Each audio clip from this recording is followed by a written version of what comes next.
وما أرسلناك إلا رحمة للعالمين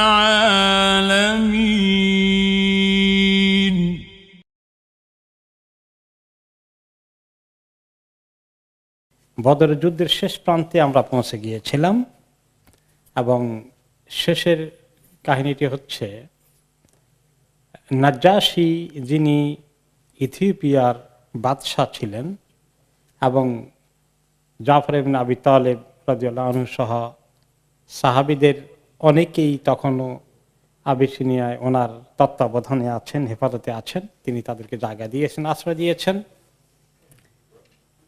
তিনি খবর পেলেন ওনার গোয়েন্দাদের মাধ্যমে যে বদর যুদ্ধ সংঘটিত হয়েছে এবং বদর যুদ্ধে আল্লাহ তাআলা রাসূলুল্লাহ সাল্লাল্লাহু আলাইহি সাল্লামকে বিজয় দান করেছেন। মক্কার ৭০ জনের মতো লিডার প্রকৃতির লোককে সেখানে তাদের যে পরিণতি হওয়ার কথা তাই হয়েছে। এই খবর তিনি পাস করার জন্যে ইথিওপিয়া যে সমস্ত আশ্রয় নিয়েছিলেন, আশ্রয় প্রার্থী মুসলমানদের শরণার্থী, তাদেরকে ডাকলেন, দেখা করার জন্য খবর দিলেন। খবর পেয়ে ওনারা গেলেন দেখা করতে। বাদশাহ নিজের কোনো সিংহাসনে কোনো চেয়ারেও বসা নেই, তিনি অত্যন্ত পুরনো একখানা কাপড় গায়ে দিয়ে মাটির মধ্যে বসে আছেন। এবং যে সাহাবীরা গেলেন তাদেরকে তিনি খবর দিয়ে ওনারা আশ্চর্য হয়ে গেলেন যে বাদশাহ আপনি ঠিক আছেন, আপনার এই অবস্থা কেন? ঠিক আছি আলহামদুলিল্লাহ, সুখবর আছে। আমার গোয়েন্দারা মক্কা থেকে বা আরব দেশ থেকে খবর দিয়েছে যে বদর যুদ্ধ সংগঠিত হয়েছে, কাফেরদের বিশাল বিশাল লিডারগুলোর পতন হয়েছে, আল্লাহ তাআলা ইসলামকে বিজয় দান করেছেন। তিনি বললেন যে আমরা ঈসা আলাইহিস সালাম থেকে শিখেছি যদি আল্লাহর দ্বীনকে আল্লাহ বিজয় দান করে, মুসলমানদের কোনো জায়গায় বিজয় হয়, তাহলে তারা যেন আল্লাহ তাআলার কাছে খুব বেশি শুকর আদায় করার জন্য তারা যেন অনেক বেশি আল্লাহ তাআলার কাছে কাতর হয়ে শুকর আদায় করে, তারা যেন ফুর্তি করে এটাকে সেলিব্রেট না করে। এই সেলিব্রেশনের আইডিয়া এটা আল্লাহ বেশি পছন্দ করেন না। কারণ হচ্ছে কি, সেলিব্রেশন করতে গেলে মানুষের মনে ফুর্তি আসে, মানুষের মনে নিজেদের উপরে কনফিডেন্স আসে, আমরা বিজয় অর্জন করেছি। এই যে মানুষ নিজে আল্লাহ তাআলা বিজয় দান করেছেন, এই স্বীকৃতি, এই শুকরিয়া দিতে মানুষ ভুলে যায়, নিজেদের কৃতিত্ব অর্জন করতে চায়। এই জন্য ভালো কিছু অর্জিত হলে জীবনে আল্লাহ তাআলা শুকরিয়া আদায় করতে হবে। এবং শুকরিয়া আদায় করার জন্য কি করতে হয়? একটা তো হলো মুখতাসার কি আলহামদুলিল্লাহ, এছাড়া আরেকটু লম্বা আলহামদুলিল্লাহ আছে, সেটা কোনটা? আলহামদুলিল্লাহিল্লাযী বিনিআমাতিহি তাতিম্মুস সলিহাত। সে আল্লাহর প্রশংসা, শুকর, যার নিয়ামতের কারণে ভালো কাজগুলো কমপ্লিট হয়, সম্পন্ন হয়। তো কাজেই আমরা এখানে শিখি যে নাজ্জাশী তিনি একজন বাদশাহ হওয়া সত্ত্বেও তিনি নিজেকে আল্লাহ তাআলার কাছে অত্যন্ত জালিল করে পেশ করেছেন শুকরিয়া আদায় করতে গিয়ে। এতে আরো বোঝা যায় যে নাজ্জাশী কি পরিমাণ ইসলাম তার ভিতরে ঢুকেছিল। তিনি ইসলাম কবুল করেছেন, অন্তর দিয়েই কবুল করেছেন, এবং তিনি একটি দেশের বাদশাহ হওয়া সত্ত্বেও নিজেকে এভাবে করে আল্লাহর কাছে পেশ করেছেন।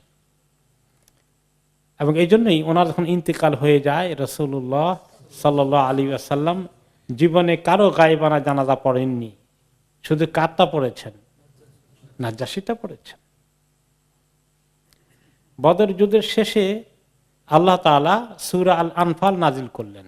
সূরা আল আনফাল মোটামুটি মিডিয়াম সাইজের একটা বড় সূরা, ছোটখাটো সূরা না।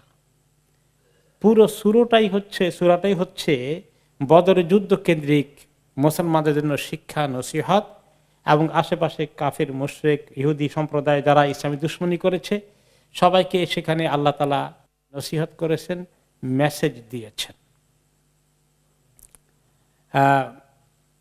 প্রথমত আল্লাহ তাআলা মুসলমানদের দৃষ্টি আকর্ষণ করেছেন। ইয়াসআলুনাকা আনিল আনফাল, যে গনিমতের মালের বন্টন নিয়ে কারা একটু বেশি পাবে কারা কম পাবে এটা নিয়ে তারা আপনাকে জিজ্ঞাসা করে। তাদের মালের দিকে মন গেছে কেন? মুসলমানরা অনেক ত্যাগ তিতিক্ষা করেছেন ইসলামের জন্য, কিন্তু তারপরে তো ওনারা মানুষ না। ভালো মানুষের মনে মাঝে মধ্যে দুনিয়ার কিছু লোভ টোভ চলে আসতে পারে। খুব হারাম তরিকা না গেলেও হালালের ভিতরে কে কার থেকে একটু বেশি পাবে এইরকম একটা কম্পিটিশন চলে আসতে পারে। আমি কম পাবে কেন, আমি একটু বেশি পাই কিনা। তো এগুলো তো মানুষের হিউম্যান উইকনেস, মানবিক দুর্বলতা আছে। তো আল্লাহ রাব্বুল আলামিন প্রথমেই ওনাদেরকে এই গনিমত সংক্রান্ত ব্যাপারে ওসিয়ত করলেন, নসিহত করলেন যে তোমরা দিনের জন্য আসছো, দুনিয়ার একটু বেশি কম পাওয়ার জন্য ওদিকে এত মন গেছে কেন তোমাদের। আল্লাহ তাআলা ভালো করে নসিহত করলেন প্রথমে, তারপরে নসিহত করলেন এবং তারা কি কি ত্রুটি করেছে, না আমরা বেশি পাবো তোমরা কম পাবা ইত্যাদি কিছু তাদের মধ্যে ছোটখাটো তর্ক বিতর্ক হয়েছে, এগুলো দৃষ্টি আকর্ষণ করেছেন। এরপরে আল্লাহ তাআলা বলেছেন যে তোমাদের যে বিজয় হয়েছে এটা কি তোমরা নিজেরা করতে পেরেছ? কিভাবে সম্ভব? এত বড় প্রস্তুতি নিয়ে মক্কার কাফেরগণ এসেছে, আর তোমাদের প্রস্তুতি কি ছিল? 1000-এর মোকাবেলায় কয়জন? 313 জন। মাত্র একটা ঘোড়া, তাদের ঘোড়া কয়েক ডজন, উট কয়েকটা, বাকিরা সব পদব্রজে যাচ্ছে, তাদের কতগুলো উটের কাফেলা আছে। অস্ত্র শস্ত্র তোমাদের কি আছে? কিছুই না। তাদের প্রস্তুতি অনেক বেশি ছিল। এবং এমন ভাবে আল্লাহ তাআলা বিজয় দিলেন, মুসলমানদের তাদের 70 জন শহীদ মানে মৃত্যুবরণ করলো। মুসলমানদের কতজন শহীদ হয়েছে? মাত্র 11 জন। মাত্র 11 জন। এখন মদিনা থেকে বদরে যাওয়া যায়, আমার সুযোগ হয়েছে, আল্লাহ তাআলা তৌফিক দিয়েছেন। সেই বদর যেখানে যুদ্ধ হয়েছে সেটা ছোট্ট একটা পল্লী, সেখানে ছোট্ট একটা পাড়ার মতো আছে, কিছু বসবাস আছে, একটা মসজিদ আছে। সুবহানাল্লাহ, সরেজমিনে দেখা আর কিতাব পড়ার মধ্যে অনেক পার্থক্য। সরেজমিন গিয়ে যখন দেখলাম, ইয়া আল্লাহ, কত বড় এলাকায় যুদ্ধ হয়েছে এবং কি পরিমাণ কষ্ট করতে হয়েছে। মক্কা থেকে এত বড় বাহিনী এসেছে, ওনারা গেছেন আবু সুফিয়ানের বাহিনীকে ধরার জন্য, সে পালিয়ে নিচু এলাকা দিয়ে দৌড় দিয়ে আরব সাগরের তীরে চলে গেল, সেফ হয়ে গেল। আর ওনাদের সামনে হঠাৎ করে চলে আসলো মক্কার বাহিনী, ওনাদের খবর ছিল না। তারপরে ওনাদেরকে মোকাবিলা করতে হয়েছে। আল্লাহ তাআলা বলে দিয়েছেন এক সাহাবীর মাধ্যমে যে এটা রাইট জায়গা না, অমুক জায়গায় যেতে হবে। তো এখনো ওই ছোট্ট শহর বলা যায় না, ছোট একটা পাড়ার মতো কিছু বাড়ি ঘর আছে, 2-4টা দোকানপাট আছে, একটা মসজিদ আছে। সেখানে তাদের মেইন রাস্তার ওয়ালের মধ্যে বদরের যুদ্ধের পুরো ম্যাপ অঙ্কন করে রাখা আছে এবং কয়জন শহীদ হয়েছিলেন তাদের নাম লেখা আছে। তো সেই কাহিনী দেখলে মনে হয় যে কিভাবে আল্লাহ তাআলা মুসলমানদেরকে এই বিজয় দিয়েছিলেন। এটা যে আল্লাহ রাব্বুল আলামিনের খাস রহমত সম্ভব হয়েছে, সেই কথা আল্লাহ তাআলা মুসলমানদেরকে স্মরণ করিয়ে দিলেন যে শোনো, আর এগুলো তোমাদের কৃতিত্ব ছিল না, আল্লাহ তাআলাই তোমাদেরকে এই বিজয় দান করেছেন। তোমরা কত কম ছিলে, তারা তোমাদেরকে ছোঁ মেরে শেষ করে দেওয়ার কথা, কিন্তু সেখানে আল্লাহ তাআলা তোমাদেরকে এত বড় বিজয় দিয়েছেন। এরপরে আল্লাহ তাআলা তাদেরকে বলেছেন যে তোমাদের আসল উদ্দেশ্য কি? আল্লাহ তাআলা সন্তুষ্টি অর্জন। এই গনিমতের মাল কে কদ্দুর পেলা এগুলো হিসাব করা তোমাদের যেন আসল উদ্দেশ্য না হয়, এবং তাহলে তোমরা আগামীতে আল্লাহ সাহায্য পাবে না। এরপরে আল্লাহ তাআলা মুনাফিক যারা ছিল, যারা মদিনা দুশমনী করেছে, ইহুদি মুশরিক এবং আশেপাশে যারা ছিল, তাদেরকে আল্লাহ তাআলা নোটিশ দিয়েছেন সূরা আল ফানের মধ্যে, তোমরা এখনো সময় আছে, তোমরা এখন লেসন গ্রহণ করে দেখো, এই নবী হক নবী, আল্লাহ তাকে পাঠিয়েছেন, তার দুশমনী করলে, বিরোধিতা করলে তোমাদের কি ক্ষতি হবে, তোমরা চিন্তা করে দেখো। এরপরে শেষের দিকে আল্লাহ তাআলা গনিমতের মাল কি পরিমাণ কিভাবে বন্টন হবে সেগুলো বলে দিয়েছেন। আরো শেষে আল্লাহ তাআলা বলেছেন যে যুদ্ধ সংক্রান্ত কতগুলো নীতিমালা, আইন কানুন, নিয়ম প্রশিক্ষণ দিয়েছেন মুসলিমদেরকে, কিভাবে তাদেরকে জাহেলি সমাজের বিভিন্ন বদ আখলাক থেকে উঠে এসে সুন্দর ইসলামিক ক্যারেক্টার ওনাদেরকে অর্জন করতে হবে সাহাবীদেরকে আরো নসিহত করেছেন। হ্যাঁ, এরপরে আসলো কিছুদিনের মধ্যেই হিজরি দ্বিতীয় বর্ষ শুরু হয়ে গেল, প্রথম বর্ষ শেষ হয়ে গেছে এবং তখনই রমাদান মাস এসেছিল। আপনারা জানেন রমাদান মাসের রোজা এই প্রথম ফরজ হয়েছে। তাহলে তখন এরপরে রমাদানের শেষে কিভাবে ফিতরা দিতে হবে, ফিতরার হুকুম নাজিল হলো, হুকুম আসলো, ফরজ হলো। তারপরে যাকাতের হুকুমও আসলো। এরপরে আসলো এই রমাদানের শেষে আসলো ঈদ। কোন ঈদ আসলো? ঈদ উল ফিতর। এর আগে কি মুসলমানরা ঈদ করেছেন? এই প্রথম ঈদ ওনাদের জীবনে। আল্লাহ তাআলা ওনাদেরকে দুইটা ঈদ পাশাপাশি দিলেন। কেবল ওনারা এই ঈদ আনন্দ উপভোগ করলেন, বদর যুদ্ধের বিজয় আল্লাহ ওনাদেরকে দিলেন, সেটা একটা ঈদের মতোই খবর, খুশির খবর। আর তারপরেই আল্লাহ তাআলা খুশির ঈদ দান করলেন। মদিনায় যখন তিনি গেলেন, দেখলেন যে মদিনাবাসীদের দুটো বার্ষিক ঈদের মতো জাতীয় উৎসব রয়েছে, তারা সেখানে কিছু আনন্দ ফুর্তি করেন। তিনি জিজ্ঞেস করলেন, এগুলো কি কি করো তোমরা? বললেন যে এগুলো আমাদের জাতীয় ঈদ, আমরা এইভাবে বছরে 2 বার পালন করি। তিনি বললেন যে আল্লাহ তাআলা তোমাদেরকে আবদালাকুমুল্লাহু খায়রাম মিনহুমা, আল্লাহ তাআলা তোমাদেরকে ওই দুটো জাতীয় উৎসবের পরিবর্তে আরো অনেক উত্তম দুটো জাতীয় উৎসব দিয়েছেন, দুটো ঈদ দিয়েছেন, ঈদ উল ফিতর এবং ঈদ উল আদহা। এখানে কি শিক্ষা আছে?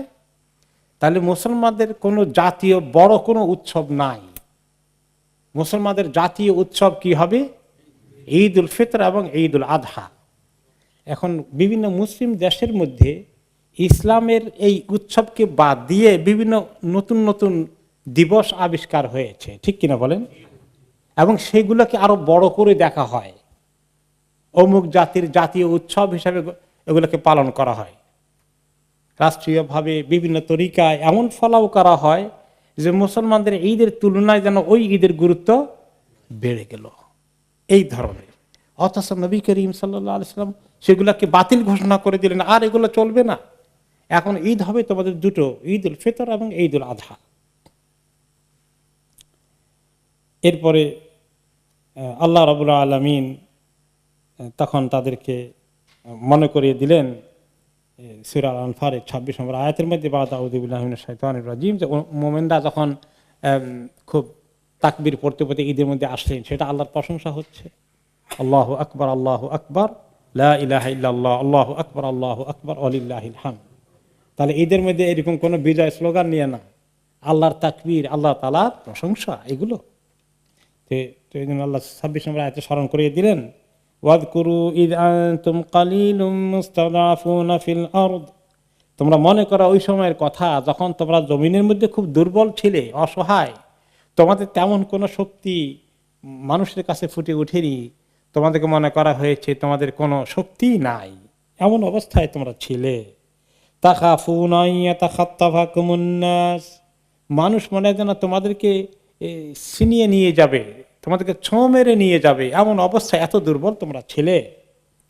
ফাআওয়াকুম, আল্লাহ তাআলা তোমাদেরকে থাকার জায়গা করে দিলেন, মদিনায় তোমাদের শেল্টার বানিয়ে দিলেন, আশ্রয়ের ব্যবস্থা করে দিলেন। ওয়া আইয়াদাকুম বিনাসরে, আল্লাহ তাআলার এই নাসর, বিজয় দান করে তোমাদেরকে তিনি সাহায্য করলেন। ওয়া রাযাকাকুম মিনাত তাইয়্যিবাতি লাআল্লাকুম তাশকুরুন, আর কত ভালো পাক পবিত্র রিজিক দান করলেন, গনিমতের মাল দিয়ে তোমাদেরকে ভর্তি করে দিলেন। এগুলো এই জন্য দিয়েছেন যাতে করে তোমরা আল্লাহ তাআলার নিয়ামত পেয়ে তার শুকর বেশি করে আদায় করো। বদর যুদ্ধের পরে যখন তিনি মদিনায় ঢুকেছিলেন, এসেই ওনাকে শুনতে হলো একটি দুঃসংবাদ। কি দুঃসংবাদ ছিল? ওনার মেয়ে রুকাইয়া রাদিয়াল্লাহু আনহা খুবই অসুস্থ ছিলেন। নবী করিম সাল্লাল্লাহু আলাইহি ওয়াসাল্লাম ওনাকে এই অসুস্থ অবস্থায় দেখার কারণে ওসমান রাদিয়াল্লাহু আনহু যুদ্ধে যাওয়ার জন্য রেডি হয়ে গেছেন। তিনি বলে দেন, ওসমান তুমি রুকাইয়ার পাশে থাকো, তোমার নিয়তের কারণে আল্লাহ তাআলা তোমাকে যুদ্ধে অংশগ্রহণ করা সওয়াব দিবেন, আমার অসহায় মেয়েটার পাশে তুমি থাকো। খুবই অসুস্থ ছিলেন।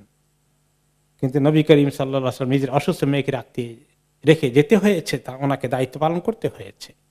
তিনি সেখানে থাকা অবস্থায় ওনার মেয়ের মৃত্যু হয়ে গেল। এবং যখন তিনি খবর পাঠিয়েছিলেন, আব্দুল্লাহ ইবনে রাওয়াহা রাদিয়াল্লাহু আনহু যখন খবর দিচ্ছিলেন মক্কা মদিনাবাসীদেরকে এসে, ওই সময় ওসমান রাদিয়াল্লাহু আনহু এবং যে সাহাবীরা মদিনায় ছিলেন তারা রুকাইয়া রাদিয়াল্লাহু আনহা দাফন কার্য সম্পন্ন করছিলেন। তো মদিনায় এসে ওনাকে তিনি এই দুঃসংবাদ পেলেন, কিন্তু তিনি এটা অ্যাকসেপ্ট করে নেবেন। আল্লাহ তাআলার কাছ থেকে এই ফয়সালা এসেছে, অ্যাকসেপ্ট করতে হয়েছে। এরপরে এখন এই মদিনায় মোটামুটি ভাবে এই বদরের যুদ্ধের প্রভাবের কারণে আশেপাশে সকল জায়গায় মদিনার ভিতরে ব্যাপক প্রভাব পড়ে গেল। আর সবাই এখন ইসলামের ব্যাপারে পজিটিভলি চিন্তা করছে। যারা ইসলামের এগেইনস্টে আছে তারাও কিছু চিন্তা করছে ইসলামকে নিয়ে কি করা যায়, তাদেরও মাথা ব্যথা শুরু হয়ে গেছে। এখন এই বিষয়ে দেখা গেল যে মদিনায় দুটো গোষ্ঠী ছিল শক্তিশালী। একটা গোষ্ঠী ছিল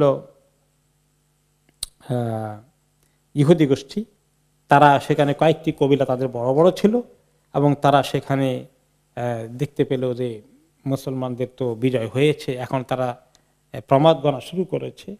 আরেকটা হলো কিছু মুশরিক ছিল সেখানে, মুশরিকগণ চিন্তা ভাবনা করে দেখলো যে এখন তো আমরা মনে করেছিলাম কয়েকদিন থাকবে, আস্তে আস্তে থেমে যাবে, আমরা এখন তো দেখছি যে ইসলাম তো মনে হয় প্রতিষ্ঠিতই হয়ে যাচ্ছে, এটাকে তো থামানো যাবে না।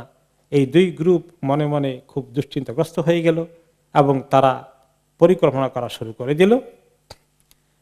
বিশেষ করে ইহুদিরা ছিল অর্থনৈতিকভাবে শক্তিশালী, তারা মদিনার ইকোনমি তাদের হাতে। অপরদিক থেকে মুশরিকদের মধ্যে আব্দুল্লাহ ইবনে উবাই একটা বড় সর্দার, যার মদিনায় রাজা হওয়ার কথা ছিল, সমস্ত কবিলা একমত হয়েছিল, তার জন্য মুকুট তৈরি করে রেডি করে রাখা হয়েছে, অভিষেক অনুষ্ঠানের বাকি আছে শুধু। তার আগেই আল্লাহ রাব্বুল আলামিন রাসূলুল্লাহ সাল্লাল্লাহু আলাইহি ওয়াসাল্লামকে মদিনায় নিয়ে আসলেন এবং ওনাকে মদিনা দায়িত্ব হাতে তুলে দিলেন।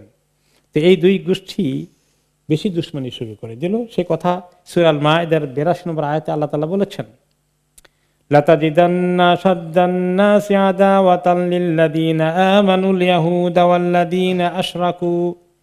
আপনি দেখতে পাবেন হে নবী, যারা ঈমানদার তাদের জন্য দুইটা গোষ্ঠী বেশি দুশ্মনী করে।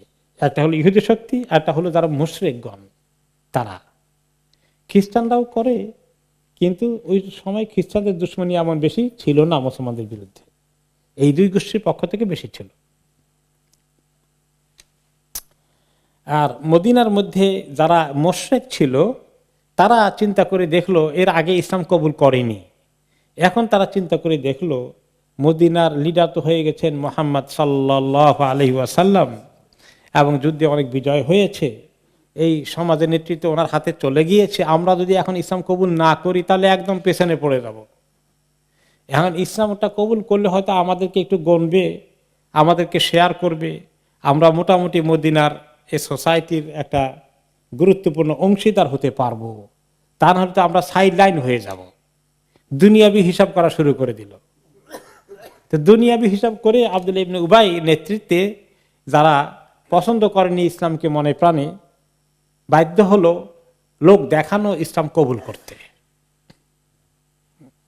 এই একটা দুইটা শক্তি তাহলে মদিনায়, এরা ইসলাম কবুল করলে কিন্তু এরা আসলে ইসলামের দুশমন ভিতরে ভিতরে। 3 নম্বর আরো আছে,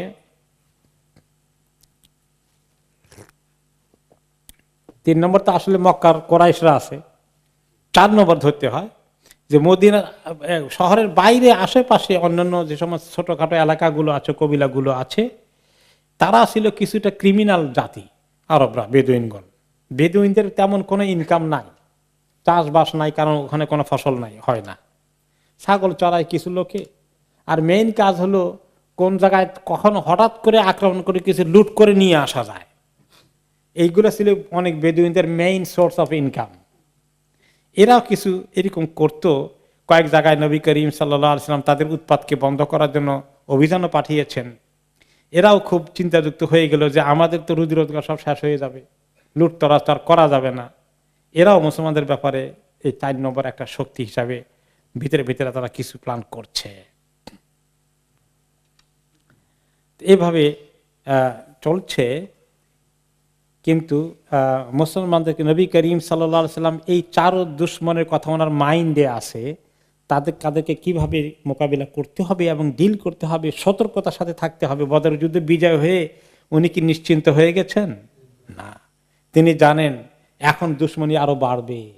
উনি অত্যন্ত সতর্কতার সাথে পরিস্থিতি মূল্যায়ন করছেন এবং আগামীর পরিস্থিতি কি হতে পারে তিনি গবেষণা করে সেভাবে ওনার লাইন ঠিক করছেন। তিনি বিভিন্ন জায়গায় লোকজন ওনার খবর আদান প্রদানের জন্য গোয়েন্দাদের মতন লোক রেখেছেন, কোথায় কোন জায়গায় নড়াচড়া হয়, কারা কোথায় দুশ্মনী করে, এগুলো খবর টবর নেওয়ার তিনি চেষ্টা করছেন। তার মধ্যেই মদিনার একটু দূরে বদরের পাশে একটি কবিলা ছিল বনি সুলাইম নামে, যারা গাতফান গোত্রেরই আরেকটি অংশ ওই এলাকায় বসবাস করত। তারা চেষ্টা করলো যে এরাও হলো ওই কিছু ক্রিমিনাল জাতির অন্তর্ভুক্ত। তারা চিন্তা করলো আমাদের পাশে মদিনায় যদি শক্তিশালীভাবে মুসলমানদের অবস্থান হয়ে যায় তাহলে তো আমরা মানে আর সুযোগ পাবো না। তখন তারা প্রায় 200 অশ্বারোহী নিয়ে, এই আশেপাশে কিছু লোকদেরকে নিয়ে তারা চলে আসলো মদিনা আক্রমণ করার নিয়তে। এবং আসার সময় আশেপাশে কিছু মুসলমানদের বাড়িঘর যেগুলো ছিল এলাকায় বিভিন্ন জায়গায় তারা লুটতরাজ করলো। তখন নবী করিম সাল্লাল্লাহু আলাইহি ওয়াসাল্লাম তারা এসেছিল বেশ প্রস্তুতি নিয়ে। তাদের খবর পেয়ে নবী করিম সাল্লাল্লাহু আলাইহি ওয়াসাল্লাম প্রায় 200 অশ্বারোহী নিয়ে তিনি নিজে রওনা করে দিলেন তাদের মোকাবিলা করার জন্য। তাদেরকে মদিনার দিকে আসতে না দিয়ে তাদের এলাকাতেই তাদেরকে তিনি পর্যুদস্ত করবেন। তারা যখন খবর পেল যে রাসূলুল্লাহ সাল্লাল্লাহু আলাইহি ওয়াসাল্লাম 200 বাহিনী নিয়ে রওনা করে দিয়েছেন, এই খবরে তাদের ভিতরে শুরু হয়ে গেল পালপিটিশন। এখন তারা শেষ পর্যন্ত ওনার নাগালের ভিতরে ঢোকার আগেই তারা তাদের কিছু মালপত্র, উটের প্রায় 500 উট রেখে রণে ভঙ্গ দিয়ে জলদি করে যান নিয়ে পালিয়ে গেল। আলহামদুলিল্লাহ, নবী করিম সাল্লাল্লাহু আলাইহি ওয়াসাল্লাম 500 গনিমতের উট পেয়ে গেলেন, আলহামদুলিল্লাহ। এবং প্রত্যেক সাহাবী যারা অংশগ্রহণ করেছেন 2টা করে উট তাদের গনিমতের মাল দিয়ে দিলেন। বাকিটা তিনি নিজের জন্য এবং বাইতুল মালের জন্য তিনি জমা রাখলেন। এরপরে তিনি 3 দিন থাকলেন সেখানে। কেন 3 দিন থাকতেন? আরব দেশের নিয়ম ছিল যদি কোনো বাহিনী পরাজিত হয়ে যায় বা তারা যুদ্ধে না আসে তাহলে কমপক্ষে 3 দিন থাকতে হবে। তা না হলে মানুষে বলবে গেছিলা তো একটুখানি দিয়ে আবার চলে আসছো। তো তাদের যে ইচ্ছা আছে, তাদের যে শক্তি আছে, এইটা ভালো করে প্রমাণিত হয় না। 3 দিন থাকলে বোঝা গেল যে না, তারা চ্যালেঞ্জ নেওয়ার জন্য রেডি আছে। তো 3 দিন থাকলেন, কিন্তু ওরা আসে নাই। এবং এই ছোট্ট গাজওয়াটা সংগঠিত হয়েছে বনি সালিমের বিরুদ্ধে। সেটা হয়েছে হিজরি 2য় সনের শাওয়াল মাসে, আপনার বদর থেকে ফেরত আসার মাত্র 7 দিন পরে, এই ঘটনাটি ঘটে। ওই সময় তিনি মদিনা থেকে যখন বেরিয়ে আসেন, ওনার নিয়ম ছিল আসার সময় মদিনায় একজন ওনার নায়েব নিযুক্ত করে দিয়ে আসেন, যিনি ওনার অনুপস্থিতিতে মদিনার দায়িত্ব পালন করবেন, একজন আমিরের মতো। কোন কোন রেওয়ায়েতে আছে তিনি ইবনে আরফা তাকে দায়িত্ব দিয়ে আসছিলেন, আর কোন কোন রেওয়ায়েতে আছে তিনি আব্দুল্লাহ ইবনে উম্মে মাকতুমকে এই মদিনায় অস্থায়ী দায়িত্বশীল করে এসেছিলেন। এরপরে আমরা দেখতে পাই যে বনু কাইনুকা নামে ইহুদিদের একটা গোত্র ছিল। তারাও কিন্তু যখন নবী করিম সাল্লাল্লাহু আলাইহি ওয়াসাল্লাম মদিনায় আসেন, আসার পরে যে চুক্তি হয়, মদিনায় 3 গোষ্ঠীর সঙ্গে তিনি চুক্তি করেছেন। ওনার নিজের একটি সম্প্রদায় মুসলমানদের গোষ্ঠী, আরেকটি হচ্ছে আব্দুল্লাহ ইবনে উবাই সহ মুশরিকদের, আরেকটা হচ্ছে ইহুদিদের। তো ইহুদিদের সঙ্গে ওনাদের চুক্তি হয়, সেই চুক্তিতে কথা ছিল সবাই মিলে মদিনার নিরাপত্তার দায়িত্ব পালন করবে, একে অপরের বিরুদ্ধে কোনো ষড়যন্ত্র করবে না, তাদের বাইরের কোনো শত্রু মদিনায় কোনো গোষ্ঠীকে আক্রমণ করলে সবাই নিজেদের প্রতি আক্রমণ হয়েছে মনে করবে এবং কেউ দুশমনের সঙ্গে কোনো সহযোগিতা করবে না, করলে বিশ্বাসঘাতক হিসাবে প্রমাণিত হবে, এরকম চুক্তি করেছিল। কিন্তু ইহুদিরা ভিতরে ভিতরে তারা চিন্তা করছিল যে কিভাবে এই চুক্তিকে এড়িয়ে ইসলামের দুশমনি করা যায়, এই ষড়যন্ত্রে তারা গভীরভাবে লিপ্ত হয়ে গেল। তো তাদের কিছু কিছু কাজের এক্সাম্পল এসেছে সিরাতে পাকের মধ্যে, যেমন শাস ইবনে কায়েস নামে একজন ইহুদি বুড়ো মানুষ ছিল। এই লোকটি ইসলামের ব্যাপারে সাংঘাতিক হিংসুক ছিল, ইসলামের দুশমনিতে তার দিল ভর্তি। সে একদিন দেখলো যে সাহাবীদের মধ্যে আউস এবং খাজরাজ বসে কি সুন্দরভাবে তারা বসে একসঙ্গে কথাবার্তা বলছে, ভ্রাতৃত্বের বন্ধনে আবদ্ধ হয়েছে, মিল মহব্বত সাংঘাতিক। অথচ এরাই মুহাম্মদ সাল্লাল্লাহু আলাইহি ওয়াসাল্লাম মদিনায় আসার আগে, ইসলাম কবুল করার আগে কি করেছে? বহুদিন তারা যুদ্ধ করেছে একে অপরের সাথে। এই ঘটনা কি আমরা পড়ে গেছিলাম আগে? হ্যাঁ, তো সেটা একটা ঘটনা মনে আছে তো, তখন তারা প্রায় লাগিয়ে দিয়েছিল। সে আউস এবং খাজরাজ আবার অস্ত্র নিয়ে নেমে যাওয়ার জন্য রেডি হয়ে গেছে, খবর দিয়েছে আবার যুদ্ধ করতে হবে।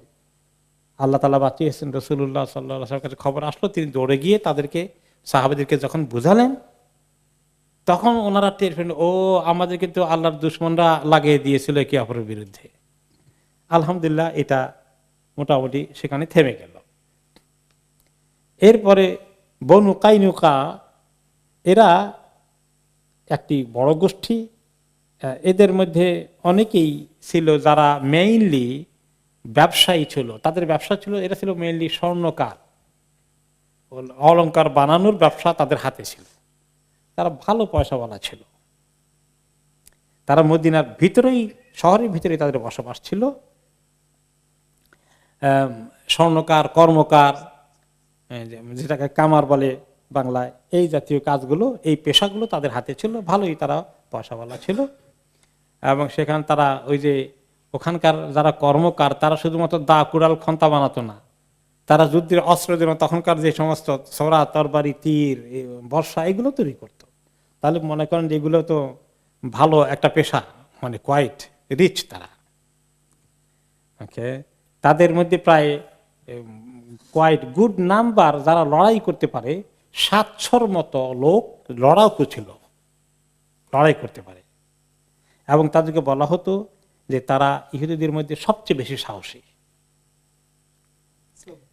যখন বদরে মুসলমানদের বিজয় হলো, এখন তারা দেখলো যে না, এই সর্বনাশ, আমাদের এই সমস্ত কিছু শেষ হয়ে যাবে, মুহাম্মদ সাল্লাল্লাহু আলাইহি ওয়াসাল্লামকে আর বাড়তে দেওয়া যাবে না, কিছু একটা করা দরকার। এই জন্য তারা ভিতরে ভিতরে খুবই চিন্তা করছে কি করা যায়। তাদের কষ্ট বের হয়ে যাচ্ছে তাদের ভাষার মাধ্যমে বিভিন্ন তরিকায়। নবী করিম সাল্লাল্লাহু আলাইহি ওয়াসাল্লাম চিন্তা করলেন, এটা মদিনার ভিতরেই যখন আসে, আমি তো একবার এমনি সাধারণ দাওয়াত দিয়েছি, চুক্তি করেছি, তবু আরেকবার যাই, একটি ইসলামের দাওয়াত দেই। এটা তো নবীর দায়িত্ব, যে তিনি একবার দাওয়াত দিয়ে থামবেন না। যে একটা বড় দল, তারা একটা বড় গোষ্ঠী এখানে আছে, একটা শক্তি, এরা যদি ইসলাম কবুল করে আলহামদুলিল্লাহ, তাহলে তিনি ফিতনা থেকে বেঁচে গেলেন আর তাদেরকে দাওয়াত পৌঁছাতে সক্ষম হলেন। তো তিনি একদিন তাদের এলাকায় গেলেন।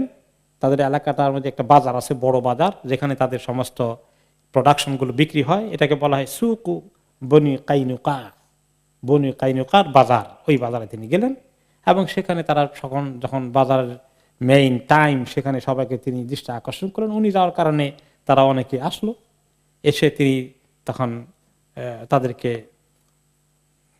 একটু নসিহত করলেন, দাওয়াত দিলেন যে তোমরা কাজ করো, ইসলামের দিকে চলে আসো। তোমরা তো বুঝতে পেরেছো, তোমরা আগের নবীর উম্মত হিসাবে তোমাদের কাছে জানা কথা যে আমি হক নবী কিনা, তোমাদের কাছে সব চিহ্ন রয়েছে। কাজে আর দেরি না করে তোমরা ইসলামে দাখিল হয়ে যাও। আর যদি দাখিল না হও, তাহলে দেখো আল্লাহর দুশ্মনী করা হয়ে যাবে। আল্লাহ নবীর দুশ্মনী করলে আল্লাহর দুশ্মনী হয়ে যায়। আর আল্লাহর দুশ্মনী করলে কি ক্ষতি হয়, বদরের যুদ্ধে তোমরা দেখতে পেয়েছো। তোমরা হয়তো মনে করো যে আমাদের শক্তি একেবারেই কম, কিন্তু আল্লাহ তাআলা তো আমাদের সাহায্য করলে তো কি হয় সেটা তোমাদের সামনে পরিষ্কার। কাজেই আমি আশা করি তোমরা এই রাস্তায় না থেকে তোমরা পজিটিভলি নিবা এবং ইসলামের দিকে আসবা। এই কথা শুনে তারা বলল, ইয়া মুহাম্মদ লা ইয়াগুররান্নাকা মিন নাফসিকা আন্নাকা কাতালতা নাফরাম মিন কুরাইশ। মুহাম্মদ, কুরাইশদের কতগুলোকে কতল করতে পেরে তুমি যদি মনে করে থাকো যে তোমাকে কেউ ঠেকাতে পারবে না, তুমি সাংঘাতিক অপরাজিত থেকে যাবে, তাহলে তুমি ভুলের মধ্যে আছো। কানু আকবারান লা ইয়ারিফুনাল কিতাল। এই কুরাইশগুলো যুদ্ধের কি ঘোড়ার ডিম জানে, তাদের যুদ্ধ সম্পর্কে কোনো আইডিয়াই নাই, এই ব্যাপারে কোনো স্কিল তাদের নেই। ইন্নাকা লাউ কাতালতানা লা আরাফতা আন্না নাহনুন নাস। আমাদের সঙ্গে যদি তোমার কোনোদিন যুদ্ধ হয়, তুমি দেখতে পাবে যুদ্ধ কাকে বলে আমরা কিভাবে সেটা জানি এবং চিনি। ও আন্নাকা লাম তালকা মিথলানা। আমাদের সঙ্গে যুদ্ধ করার চিন্তা করো না, আমাদের মতো লোকদেরকে তোমার মোকাবিলা করা হয় নাই, কাজে ওদের মতো আমাদেরকে মনে করো না। স্পর্ধা, অহংকার, তাকাব্বর কি পরিমাণ! তাদের বিষয়ে আল্লাহ রাব্বুল আলামিন আয়াত নাযিল করলেন সূরা আল ইমরানের 12 থেকে 13 নম্বর আয়াতে। কুল লিল্লাযীনা কাফারু সাতুগলাবুনা ওয়া তুহশারুনা ইলা জাহান্নামা ওয়া বিসাল মিহাদ। আপনি বলে দেন, যারা এখনো কুফরি করে তোমরা অচিরেই অপরাজিত হবে, পরাজিত হবে, তোমরা অচিরেই পরাজিত হবে। এবং এই দুনিয়ায় পরাজিত হয় শেষ নয়, তারপরে আল্লাহ তাআলা তোমাদেরকে জাহান্নামের মধ্যে গিয়ে সমবেত করাবেন, খুব খারাপ ঠিকানাই তোমাদের অপেক্ষা করবে। এরপরে 13 নম্বর আয়াতের শেষের দিকে আল্লাহ তাআলা বলেছেন, আল্লাহু ইউআইয়িদু বিনাসরিহি মান ইয়াশা ইন্না ফি যালিকা লাইবরাতান লিউলিল আবসার। আল্লাহ তাআলা যাকে চান তার নুসরত দিয়ে, তার সাহায্য দিয়ে তিনি সাহায্য করেন, বিজয় দান করেন। আর এই ঘটনার মধ্যে যাদের দৃষ্টিশক্তি আছে, যাদের বুঝ জ্ঞান আছে, তাদের জন্য অনেক কিছু শিক্ষণীয় রয়েছে। তো এখন বোঝা গেল যে তারা এই কথার দ্বারা তারা কি বুঝিয়েছে রাসূলুল্লাহ সাল্লাল্লাহু আলাইহি ওয়াসাল্লামকে, যে তারা ওনার বিরুদ্ধে ষড়যন্ত্রে লিপ্ত হয়ে গেছে, পরিষ্কারভাবেই তারা ডিক্লেয়ার করেই দিল। এবং তারা যে ষড়যন্ত্র করছে, এবং এই ষড়যন্ত্রটা চুক্তি বিরোধী কাজ, এই মদিনা ছোটখাটো রাষ্ট্রের মধ্যে তারা যে এগ্রি করেছিল তার বিপরীতে চলে গেল, বিশ্বাসঘাতকতা তারা করে ফেলল। নবী করিম সাল্লাল্লাহু আলাইহি ওয়াসাল্লাম অপেক্ষা করলেন যে এদেরকে এই মুহূর্তে আর কিছু না বলে তিনি চলে গেলেন। তিনি বুঝতে পারলেন তারা বড় ধরনের নাশকতার পরিকল্পনা করছে, দুশমনী করছে আল্লাহর দ্বীনের, এবং তাদের বিরুদ্ধে ওনাকে যুদ্ধ করতেই হবে। তিনি এটা বুঝতে পারলেন, তিনি ফেরত চলে গেলেন মদিনায়।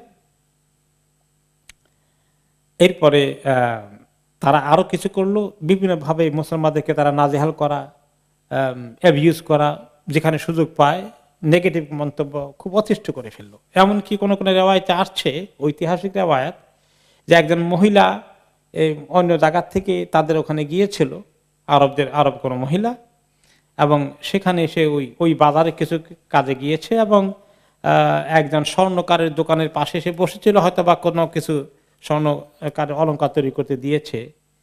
তখন তারা তাকে এক ধরনের অ্যাবিউজ করা শুরু করে দিল। ওনার চেহারা ঢাকা ছিল, তার চেহারা খোলার জন্য তাকে পীড়াপিড়ি শুরু করে দিল। মহিলা রাজি হলেন না খুলতে। তখন তারা কি করলো, তার যে বসেছিলেন উনি খেয়াল করেননি তার যে ঢিলাঢালা পোশাক পরেছেন, পোশাকের একটি কোনা ওই খুঁটির সঙ্গে পিছন দিয়ে আস্তে করে বেঁধে দিল। মহিলা যখন উঠে দাঁড়াতে গেলেন, ওনার কাপড়টা শরীর থেকে পড়ে গেল, তিনি একদম নগ্ন হয়ে গেলেন। এরপরে তিনি এই ঘটনা যখন ঘটার পরে তিনি চিৎকার করে আওয়াজ দিলেন কোনো মুসলিম আছে কিনা। তো ওইখানে আবার ওই বাজারে, ওটা মদিনার ভিতরে যেহেতু মুসলমানরা যাওয়া আসা করেন, কেনা বেচা করেন, একজন মুসলিম আসলেন। এসে তিনি যখন দেখলেন যে কোন জালিমি কাজ করেছে, এই যে অমুক, তাকে তিনি তখনই তরবারি দিয়ে কল্লা উড়িয়ে দিলেন। এখন ওই আবার ইহুদিগণ ধেয়ে আসলো, এসে তারাও ওনাকে হত্যা করে ফেললেন। এই রক্তপাত হয়ে গেল। তখন তো নবী করিম সাল্লাল্লাহু আলাইহি সাল্লাম সিদ্ধান্ত নিলেন, না, তারা যে সীমা লঙ্ঘন করেছে অবশ্যই তাদেরকে এই সীমা লঙ্ঘনের জবাব দিতে হবে। নবী করিম সাল্লাল্লাহু আলাইহি সাল্লাম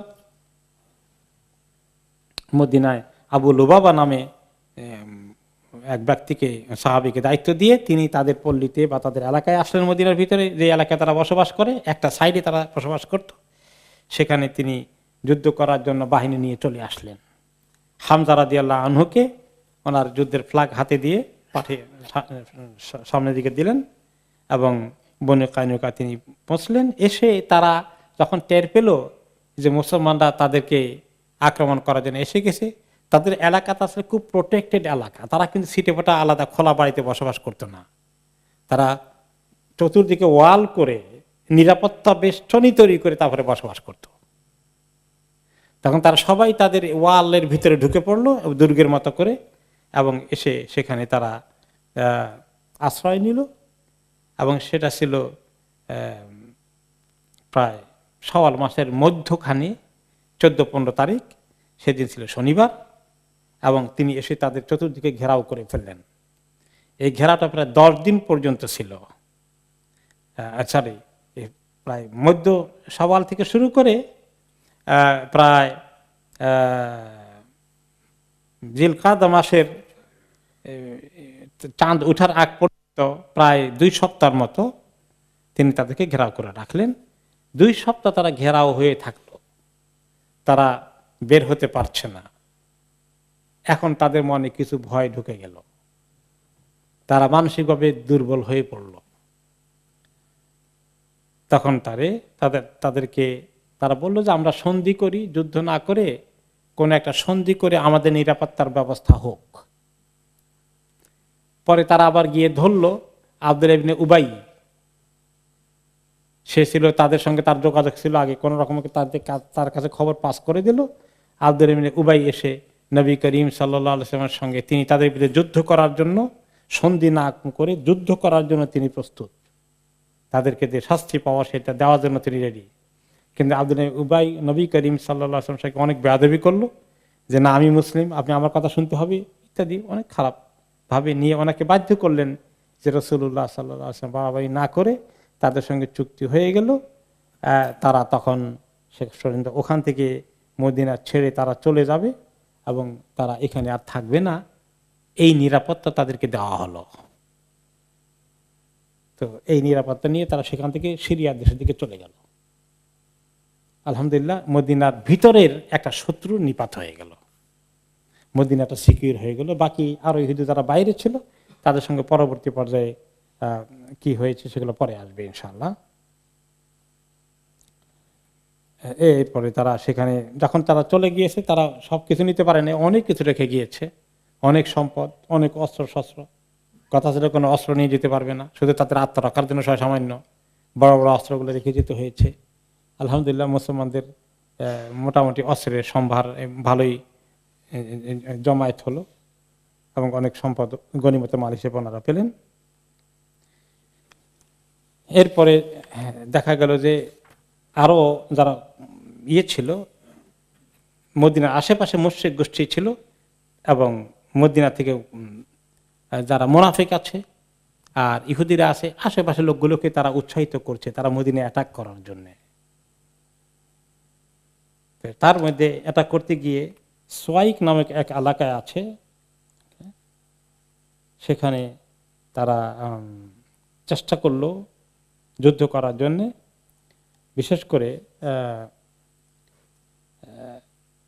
তারা প্রায় 200 লোককে নিয়ে এসেছিল। সাফওয়ান ইবনে উমাইয়া এবং ইহুদ এবং মুনাফিকরা মিলে একটা ষড়যন্ত্র করলো যে আবু সুফিয়ান বিশেষ করে সে চিন্তা করলো যে আমি তো সেফলি চলে আসলাম, আবু সুফিয়ান কিন্তু তখনও ইসলাম কবুল করেননি। তিনি চিন্তা করলেন যে আমি যখন চলে আসলাম কিন্তু আমার 70 জন সহযোদ্ধা লিডারগুলো হারালাম, আমার তো ঘুম হবে না। এখন সে শপথ করে বসলো, একটা প্রতিজ্ঞা করলো। কি প্রতিজ্ঞা করলো? যতক্ষণ পর্যন্ত না আমি মুহাম্মদ সাল্লাল্লাহু আলাইহি সাল্লামকে আক্রমণ করে বদর যুদ্ধের প্রতিশোধ না নিচ্ছি ততক্ষণ পর্যন্ত আমি ফরজ গোসল করব না, নাপাক থাকবো। নাউজুবিল্লাহ। তাদের মধ্যে ফরজ গোসলের নিয়মটা ছিল কার থেকে পেয়েছে বলেন তো?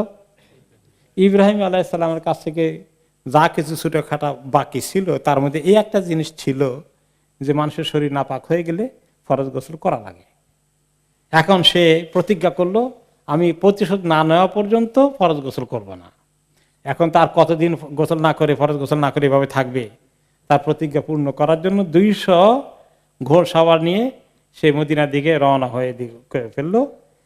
আস্তে আস্তে যখন একটি পাহাড়ের কাছে আসলো, মদিনার থেকে একটু দূরে, প্রায় কয়েক মাইল দূরে এসে পৌঁছে গেল। ওকে, তো সে কিন্তু সাহস করছে না মদিনায় অ্যাটাক করার জন্য। চিন্তা করে যে চোরাগুপ্তা কিছু করা যায় কিনা, আর খবরকে গোপন রেখেছে। রাতের বেলায় কি করা যায়? সে রাতের বেলায় গোপনে সে ঢুকে পড়লো ইহুদি পল্লীর, মদিনার পাশে হুয়াই ইবনে আখতাব নামে একজন আছে। সে ওই এলাকায় গিয়ে, হুয়াই ইবনে আখতাব ইহুদিদের একজন বড় লিডার, তার ঘরে গিয়ে দরজায় নক করা শুরু করলো রাতের অন্ধকারে, মিডনাইটের পরে, গভীর রাতে। তো গিয়ে যখন হুয়াই ইবনে আখতাব ঘরে দরজা নক করলো, এই বেচারা ভয়ে দরজাই খুলে না, কোন রকমই খুললো না, কারণ সে নিজে ভয় পেয়ে গেছে কোন দুশ্মন আসলো আমাকে। সেখান থেকে হতাশ হয়ে গেল।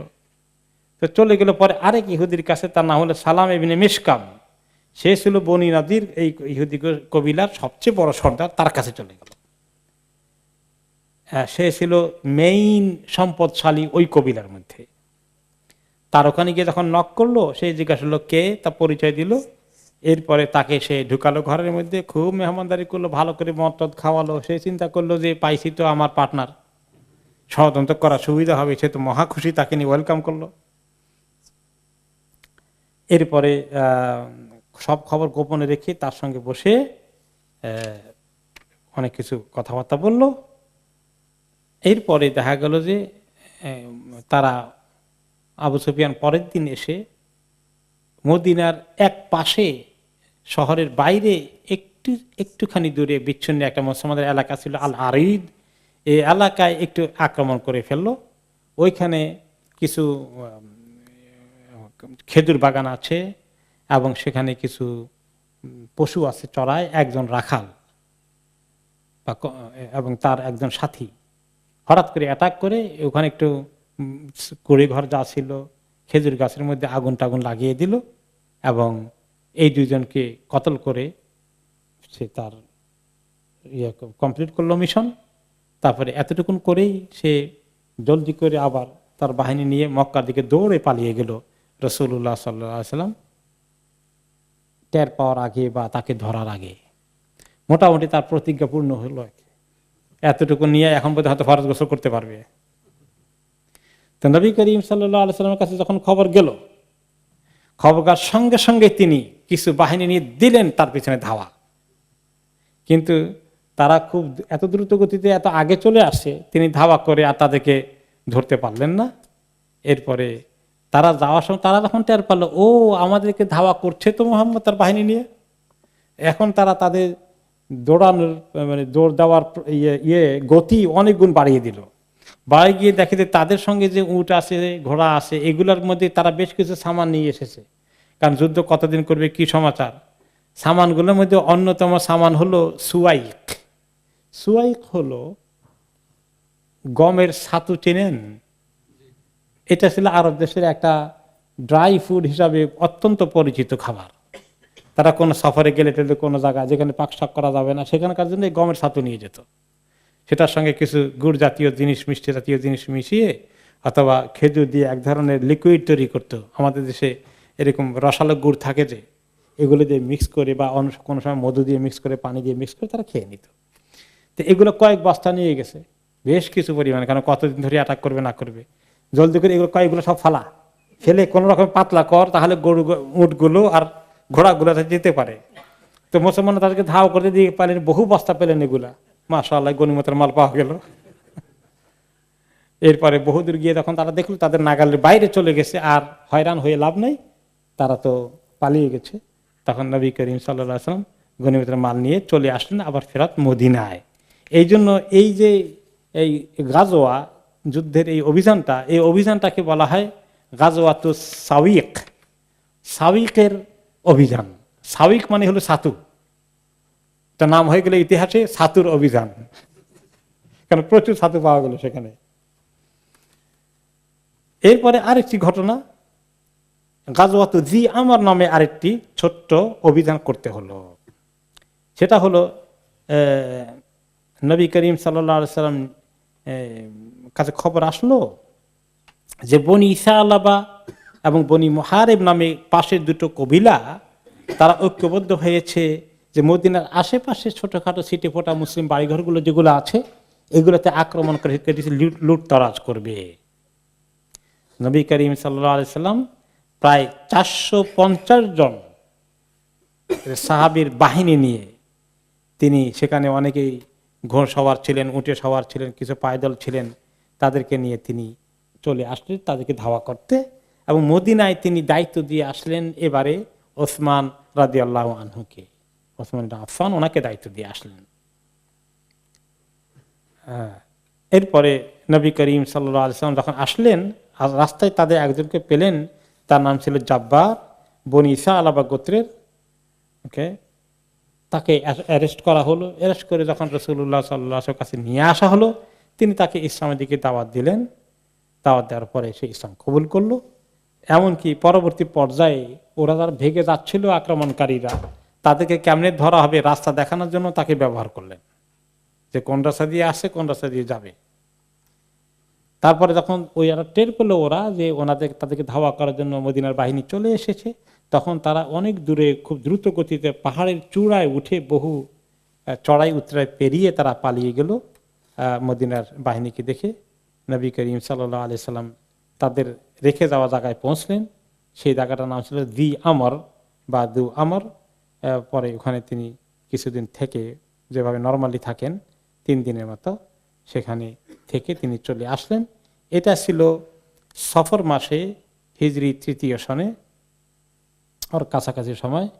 এরপরে যখন তিনি মদিনায় আসলেন, আশেপাশে কবিলাগুলো এবারে ভয় পেয়ে গেল যে না, মদিনার বিরুদ্ধে কোনো অভিযান চালানো আর সম্ভব হবে না। কিন্তু ইহুদিদের ষড়যন্ত্র এখন অব্যাহত আছে। তার মধ্যে একজন খুব নাম করা ছিল, সে কবি, তার নাম ছিল কাব ইবনুল আশরাফ। কাব ইবনুল আশরাফ সে আসলে ইসলামের বিরুদ্ধে এত বেশি দুশমনি শুরু করলো। সে ভালো সাহিত্যিক ছিল, কবি ছিল, সাহিত্য এবং কবিতা রচনা করে সে ছড়িয়ে দিল। এমনকি মুসলমান মহিলাদের ব্যাপারে খুব বিশ্রী কথাবার্তা বলে তাদের কুৎসা রটনা করা শুরু করে দিল। এবং অন্য অন্য আশেপাশের কবিলা, মক্কার কোরাইশদেরকে সেই সমস্ত কবিলা এগুলো পাঠিয়ে দিয়ে তাদেরকে উৎসাহিত করলো। এমনকি সে নিজে চলে গেল মক্কায়, গিয়ে মক্কার কাফেরদেরকে খুব উৎসাহিত করলো, তাদেরকে অনেক বললো যে আমরা মদিনা থেকে আছি, তোমাদেরকে সাহায্য করব, তোমরা সেখানে যদি আক্রমণ করো আমাদেরকে পাবে। তাদেরকে অনেক উৎসাহিত করে আসলো। তার এই ষড়যন্ত্র খবর নবী করিম সাল্লাল্লাহু আলাইহি ওয়াসাল্লামের কাছে পৌঁছে গেল এবং তার এই বিশ্রী কথাবার্তাগুলো, ইসলামকে নিয়ে কটূক্তি এবং মহিলাদেরকে নিয়ে কটূক্তি, এগুলোতে অতিষ্ঠ হয়ে নবী করিম সাল্লাল্লাহু আলাইহি ওয়াসাল্লাম বললেন, মান লি কাব ইবনুল আশরাফ, এই কাব ইবনে আশরাফকে শিক্ষা দিবে কে? আমার মধ্যে কোনো সাহাবী আছে কিনা? কে দায়িত্ব নিবে? ফাইন আযাল্লাহ ওয়া রাসূলা, এই লোকটি আল্লাহ এবং তার রাসূলকে প্রচন্ড কষ্ট দিয়েছে, এই লোকটিকে উচিত শিক্ষা দিতে হবে। মুহাম্মদ ইবনে মাসলামা নামে এক সাহাবী বলেন, ইয়া রাসূলুল্লাহ, আমি এই দায়িত্ব নিচ্ছি। এবং তার সঙ্গে তিনি নিলেন আব্বাদ ইবনে বেশর, আবু নাইলা, এরপরে কাব ইবনে হারিস ইবনে আউস, আবু আবস ইবনে হেবের, এই কয়েকজন মিলে ওনারা 5 কয়েকজন আসলেন যে কিভাবে তাকে আমরা দুনিয়া থেকে বিদায় করে দেব। তখন মুহাম্মদ ইবনে মাসলামা বললেন, ইয়া রাসূলুল্লাহ, আতুহিব্বুন আকতুলাহু, আমি তাকে কতল করে ফেলবো সুযোগ পেলে, এটাই আপনি চান, আপনার অর্ডার আছে?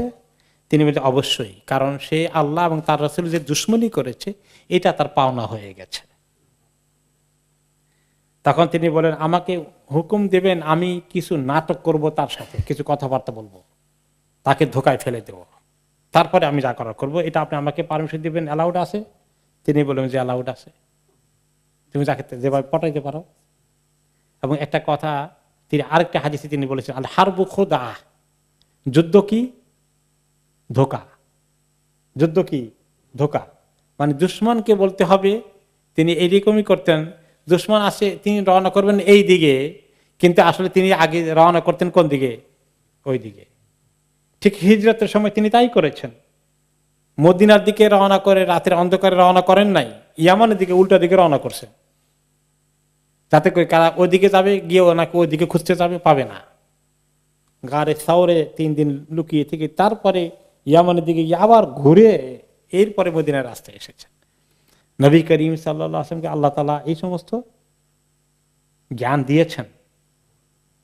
এখনো যুদ্ধের মধ্যে কোনো জাতি যদি যুদ্ধ করে, এই তো তারা যুদ্ধে কিভাবে বিজয় অর্জন করবে, দুশমনকে ধোকা দিতে পারলে বিজয়টা ইজি হবে, এটা যুদ্ধের জন্য কনসিডারেবল। তিনি বলেন ফাইন, পারমিশন আছে। এখন তিনি তার বাহিনী, তিনি নিজে গেলেন, গিয়ে বললেন, একলাই গেলেন কাব ইবনে আশরাফের সঙ্গে দেখা করতে, বললেন যে ইন্না হাযার রাজুল কাদ সাআলানা সাদাকা, যে এই লোকটা আসছে যে মদিনায় খালি আমাদেরকে সদকা দিতে বলে, বেশি করে সদকা চায়, দিতে দিতে আমরা টায়ার্ড হয়ে গেছি। তো কাব বললেন যে কি টায়ার্ড হয়েছ, আরো টায়ার্ড হবা, তোমাদেরকে কোন পর্যায়ে নিব, টের পাইছো এখন?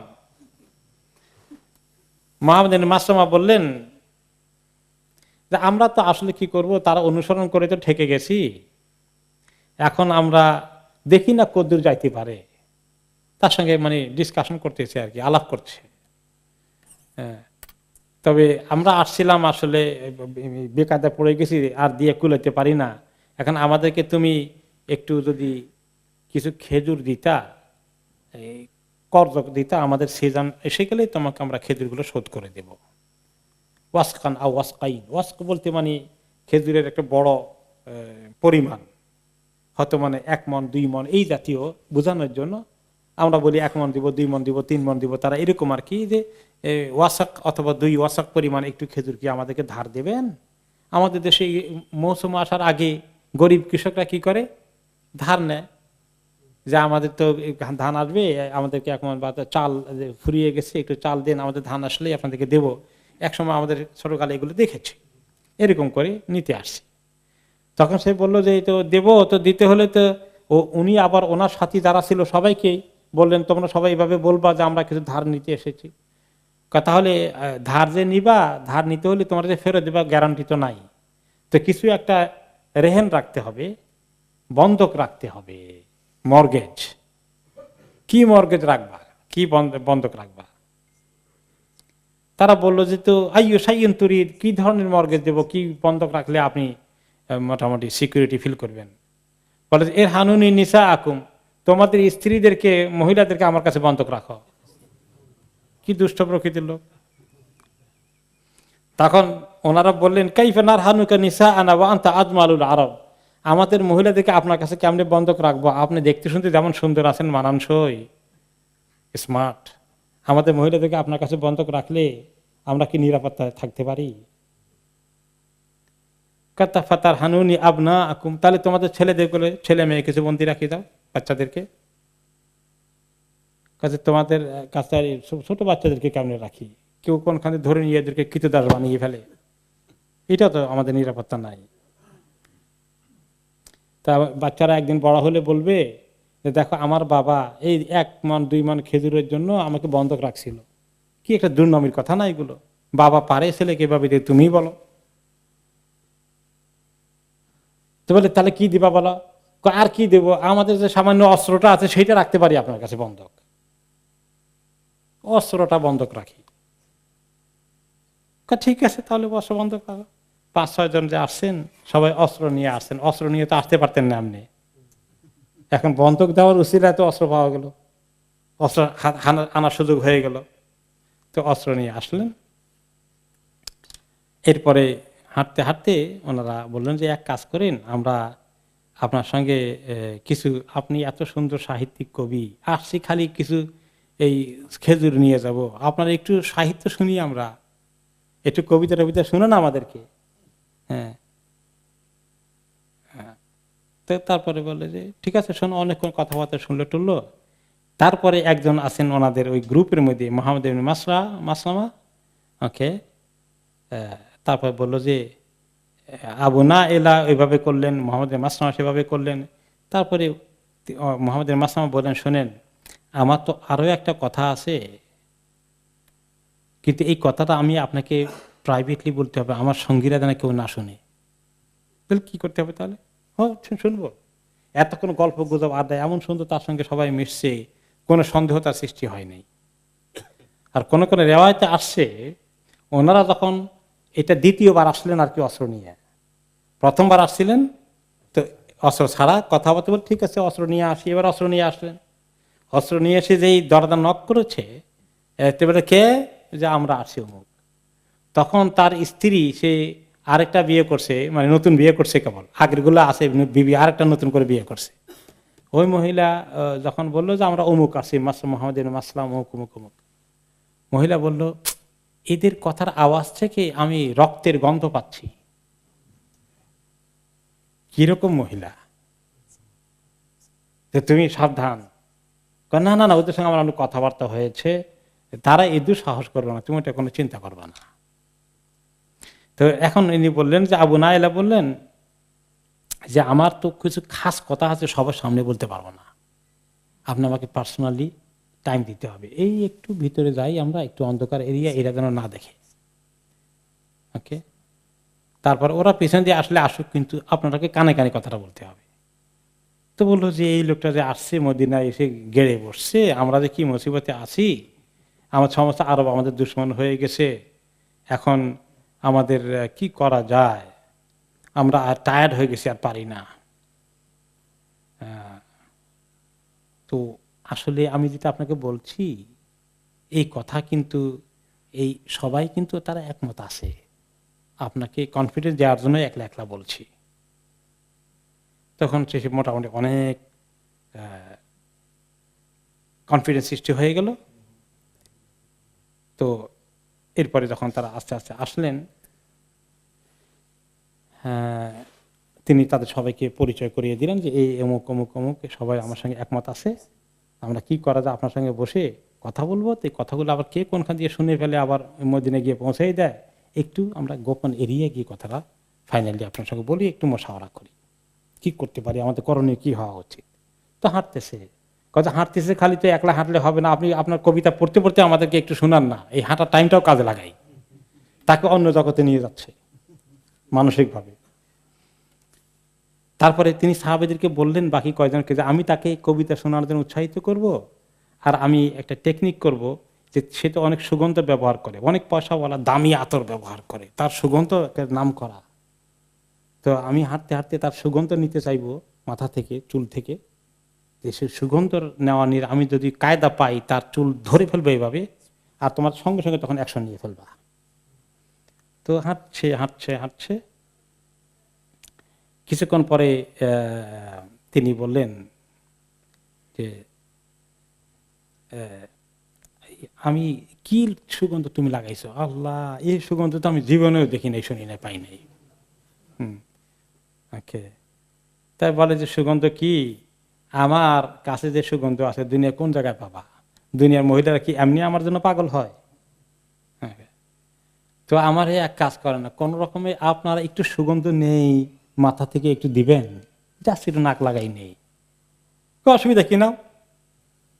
কাজে আমি তার হাতে মাথা হাত লাগাই সুগন্ধ নিলাম, নিয়ে তারপরে বললাম যে আবার হাঁটি আমি তার সঙ্গে। কিছু উনি কায়দা করতেছেন, হঠাৎ করেই করতেছেন না, তাকে আরো বাগে পাঠাতে হবে। এরপরে গিয়ে অনেকক্ষণ গেল, কিছুক্ষণ পরে বলে যে সুগন্ধ আরেকবার নেই একটু প্লিজ। অসুবিধা না, আরে নিবা, তার সুগন্ধ নিবা, তাতে আপত্তি কি? আবার আবার কতক্ষণ হাঁটলেন, হাঁটার পরে তারপরে বলেন যে আবার একটু নেই। এদিক দিয়ে ওনারা রেডি হয়ে আসেন, সুগন্ধ নিতে কি এমনি করে ধরে ফেললেন, চুলটা ধরে বেকায়দা, আর ওনারা অ্যাকশন নিয়ে ফেললেন। অ্যাকশন নিয়ে এরপরে তখন তো সে খুব চিৎকার বিকট আওয়াজ করলো, করার পরে তো তার সেখানে ধরাশায়ী হয়ে গেল। এবং তার চিৎকার শুনে আশেপাশের বাড়িঘর যেগুলো ছিল সবাই চিন্তা করলো কি হলো, সব বাড়িঘরে লাইট জ্বলে উঠেছে, সবাই খোঁজাখুঁজি শুরু করে দিয়েছে। কিন্তু আলহামদুলিল্লাহ তারা সেখান থেকে কাজ ঠিকমতো অ্যাকশন শেষ করে ওনারা নিশ্চিন্তে মদিনায় ফেরত চলে আসলেন। তো একজন সাহাবী শুধুমাত্র উনি নিজে আহত হয়ে গেলেন, কারণ ওই সাহাবীরা যখন কুইকলি অ্যাকশন নিচ্ছিলেন তখন ওনার গায়ে কিছু লেগে গেছিল আর কি, উনি রক্তাক্ত হয়ে পড়েছিলেন। তারপরে রাতের অন্ধকারে দ্রুত গতিতে হেঁটে চলে যাচ্ছেন কয়েকজন, একজন ওই বেচারা আহত পিছনে পড়ে গেলেন। পাখিরে চিন্তা করে আর কই আমাদের, থামলেন। থামাবার দেখলেন যে ওই বেচারা খুব কষ্ট করে আস্তে আস্তে হেঁটে আসছে, কারণ ওনার পায়ের মধ্যে জোরে আঘাত লেগেছিল। আলহামদুলিল্লাহ তখন নিয়ে গেল। এরপরে ওনারা তার মাথা কেটে নিয়ে চলে গেছিলেন, মাথাটা সহকারে ওনারা পৌঁছে গেলেন। বাকি যে এখন কবরস্থান আছে ওই এলাকায় ওনারা এখন পৌঁছলেন। ওখানে গিয়ে তারা তাকবীর দিলেন, আল্লাহু আকবার করে তাকবীর দিলেন। এরপরে দিয়ে বললেন, নবী করিম সাল্লাল্লাহু আলাইহি সাল্লাম তখন এই তাকবীর শুনলেন, শুনে বললেন আফলাহাতিল উজুহ, ওকে, যে চেহারাগুলো গিয়েছিল এরা তো কামিয়াব হয়ে গেছে মনে হচ্ছে।